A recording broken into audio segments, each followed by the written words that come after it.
Ya, jadi dari pengertian itu kita paling tidak bisa menyimpulkan bahwa ada yang disebut dengan kalam Allah, itu yang pertama. Kemudian yang kedua adalah wahyu, dan yang ketiga adalah mushaf. Jadi yang sampai kepada kita ini adalah mushaf. Kalau kalam Allah itu qadim, wahyu dengan mushaf itu tidak qadim. Jadi kalau kita lihat ini, nah ini tidak qadim ini. Lafadz bismillahirrahmanirrahim, lafadz alhamdulillahirabbil alamin, qul huwallahu ahad itu tidak qadim. Jadi kita tidak boleh salah identifikasi ya. Jadi mana yang qadim, mana yang tidak qadim. Nah, ini yang jadi perdebatan selama ribuan tahun dulu itu antara Mu'tazilah dengan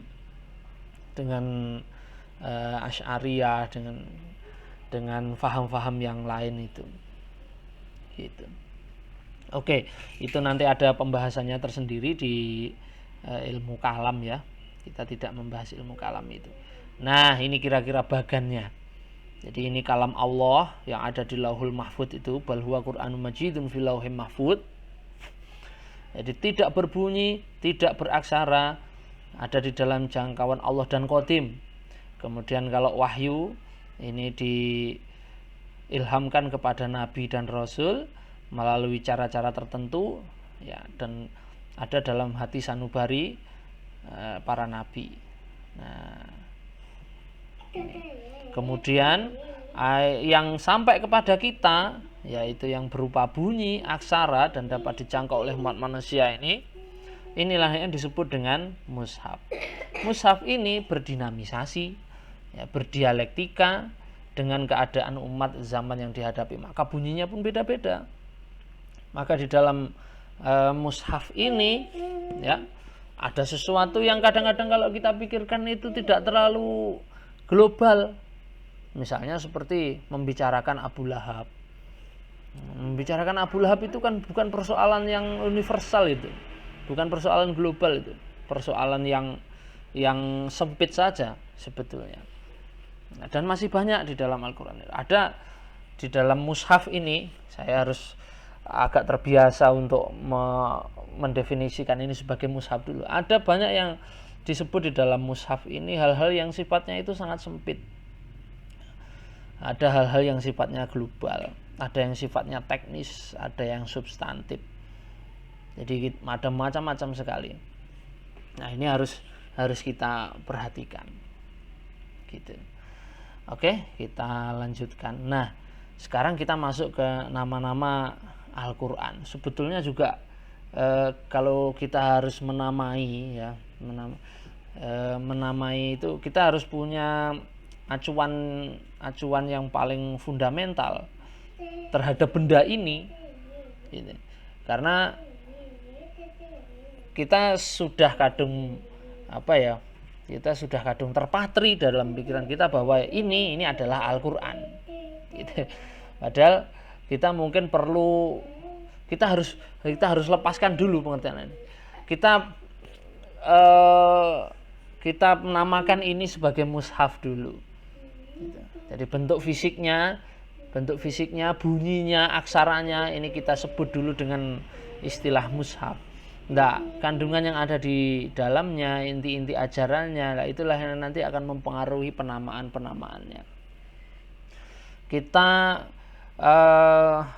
berkaitan dengan ini adalah mushaf. Kita mendefinisikannya sebagai mushaf dari wahyu Allah yang diturunkan kepada Nabi Muhammad. Kita definisikan itu dulu. Nah, nama yang diberikan bagi mushaf yang merupakan dari wahyu Allah yang diturunkan kepada Nabi Muhammad itu bisa dinamai dengan nama-nama seperti ini. Ada Alkitab, ada Al-Quran, ada Al-Dzikru, ada Al-Hadis, ada Ayatun Bayyinat, ada Al-Huda, ada Al-Furqan, dan sebetulnya ada banyak yang lain, ada banyak pengertian yang lain, tapi kita pakai yang ini aja. Kalau kita jelaskan nanti waktunya tidak cukup. Nah, kita lanjutkan ya. Nah ini adalah nama-nama kitab Allah bagi Nabi Muhammad. Selanjutnya ini lemot sekali ya. Nah, kita merujuk pada pengertian yang pertama yang dipakai, yaitu adalah Alkitab. Nah, di dalam Al-Quran surat Al-Kahfi itu ada disebutkan redaksi Alkitab. Alhamdulillahilladzi anzala ala abdihil kitaba wa lam yaj'al lahu iwaja, qayyima, dan seterusnya. Kemudian ada di surat Ali Imran, nazzala 'alaikal kitaba bil haqqi musaddiqan lima baina yadayhi wa anzala taurata wal injil. Kemudian di surat Al-Baqarah ayat 176 itu ada ditemukan juga istilah Alkitab. Dzalika bi annallaha nazzala al-kitaba bil haqq. Kemudian di surat Al-Maidah, ya ahlal kitabi qad ja'akum rusuluna yubayyinu lakum katsiran mimma kuntum tufuna minal kitab. Gitu. Ya. Ini pengertian dari kitab. Nah, kalau kita perhatikan, kitab itu secara arti bahasa maknanya adalah tulisan atau buku. Tapi dalam konteks penggunaan, kitab ini dapat dalam penggunaannya di dalam mushaf ini ya, di dalam ayat-ayat tadi yang tersebut dalam mushaf Al-Quran ini, kita memiliki beberapa pemaknaan terhadap Al-Quran ini, terhadap istilah Alkitab. Kitab ini bisa bermakna sebagai suatu ketetapan yang dirumuskan. Kok bisa begitu, Pak? Ya, seperti lafadz kutiba alaikumusiyam. Inna sholata kanat anal mu'minina kitabam mauquta.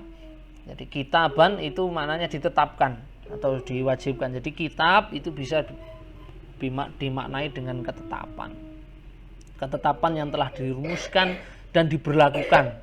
Layaknya seperti sebuah kesepakatan yang tertulis. Jadi orang-orang zaman dulu, di zaman Al-Quran dan di zaman sebelum-sebelumnya Nabi Muhammad itu, kalau orang, karena dalam zaman dulu itu budaya tulis menulis itu kan masih sangat minim, tidak seperti sekarang. Jadi suatu tulisan itu memiliki makna yang sangat urgent gitu. Adanya sebuah tulisan itu menggambarkan ada hal yang sangat penting yang ditulis di situ. Nah, maka biasanya orang-orang zaman dulu itu menulis sesuatu itu menjadi sesuatu ketetapan. Apa yang tertulis itu biasanya menjadi suatu ketetapan. Wong hal-hal yang tidak tertulis saja itu bisa menjadi suatu ketetapan yang disebut dengan ketetapan tidak tertulis. Nah, apalagi kalau kemudian ditulis, berarti itu adalah sebuah ketetapan. Gitu. Maka kitab ini sering digunakan istilahnya dalam Al-Quran itu sebagai bentuk dari ketetapan. Gitu. Nah, terkait dengan istilah kitab ini sendiri, ini juga digunakan